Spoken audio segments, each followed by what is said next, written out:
வணக்கம் மக்களே. இன்னைக்கு நம்ம பார்த்தீங்கன்னா ஸ்லைம் செஞ்சுட்டு இருந்தோம். செய்கிறப்ப என்ன ஆயிடுச்சுன்னா, நான் நேற்றே ஒரு ஸ்லைம் செஞ்சேன். அது செஞ்சது என்ன ஆயிடுச்சுன்னா, நல்லா இருந்துச்சு நேற்று செஞ்சது.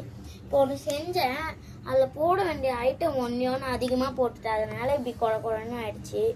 நேற்று சூப்பராக அழகாக ஸ்பஞ்சியாக இருந்துச்சு. என்னோட ஃப்ரெண்டு கிட்ட அந்த கொடுத்துட்டேன். இப்போ அதனால அவளோட அக்கா எனக்கு உன்னான்னு செஞ்சு கொடுக்க சொல்லி கேட்டிருந்தாங்க. அதனால சரின்னு செஞ்சு தரேன். அவங்க க்ரீன் கலர் கேட்டாங்க. நம்மகிட்ட க்ரீன் இல்லை. உங்ககிட்ட க்ரீனு உங்களுக்கு என்ன கலர் வேணுமோ அந்த கலர், வாட்டர் கலர் அந்த மாதிரி எதாவது போட்டு கிண்டிக்கோங்க. என்கிட்ட இல்லை, அதனால நான் பிளாக் இங்க் போட்டிருக்கேன். நீங்கள் ப்ளூ இங்க்கு கூட போட்டுக்கலாம்.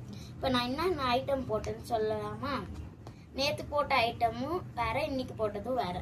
நேற்று ஃபஸ்ட்டு புளி ஸ்டிக், நேற்று புளி ஸ்டிக் பூசிட்டு ஒரு கம்மு ஒன்று எடுத்து போட்டேன். அதுக்கப்புறம் எல்லோ கலரில் ஒரு கம்மு இருந்துச்சு, அதை எடுத்து போட்டு நல்லா கிண்டிட்டு ஒரு கிளீனிங் ப்ளஸ் ஷாம்பு போட்டு கிண்டிட்டு ஹென்கோன்னு ஒரு லிக்விட் இருக்குது, அந்த லிக்விட் போட்டு நல்லா கிண்டி எடுத்துட்டிங்கன்னா உங்களுக்கு அழகாக வந்துடும். அதுக்கப்புறம் நீங்கள் கையில் எடுத்து விளாட்ணுன்னா தேங்காய் எண்ணெய் அந்த ஸ்லைமில் போட்டு கிண்டிட்டு அப்படியே போட்டு கையில் எடுத்து விளாண்டிங்கன்னா சூப்பரான ஸ்லைம் ரெடி ஆகிடும். நாங்கள் ட்ரை பண்ணிட்டு இப்போ நான் இது மட்டும் ட்ரை பண்ணி பார்க்குறேன்.